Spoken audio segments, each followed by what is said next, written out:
The ongoing conflict in Gaza has escalated tensions, with the Palestinian militant group Hamas stating on Wednesday that it will not offer further concessions to Israel in the ceasefire negotiations.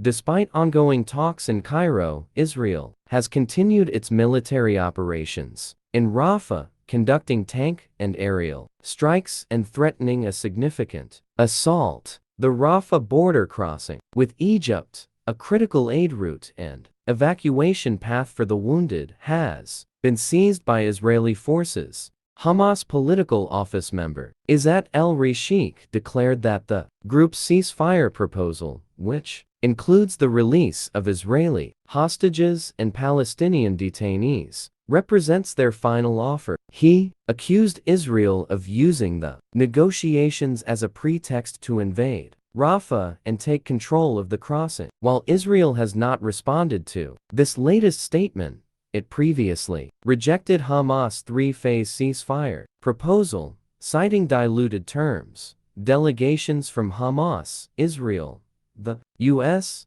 Egypt, and Qatar have been engaged in discussions in Cairo, with the U.S. expressing optimism about finding a pathway to a deal. Amidst these developments, U.S. President Joe Biden criticized Israel's use of bombs supplied by the U.S. to target civilian areas in Gaza, leading to casualties. Consequently, the U.S. has suspended a shipment of heavy bombs to Israel, a move that Israel's UNI ambassador Gilad Erdan found disappointing, but does not anticipate will lead to a cessation of arms supplies from the U.S. The humanitarian situation in Rafah is dire, with the city serving as a sanctuary for Palestinians displaced from northern Gaza. The United Nations and humanitarian organizations warn that further Israeli military action in Rafah could result in a humanitarian disaster. The lack of fuel and aid entering Gaza has exacerbated the crisis, causing widespread hunger and shortages of essential supplies. The international community is being urged to intervene as the conflict continues to inflict suffering on the civilian population.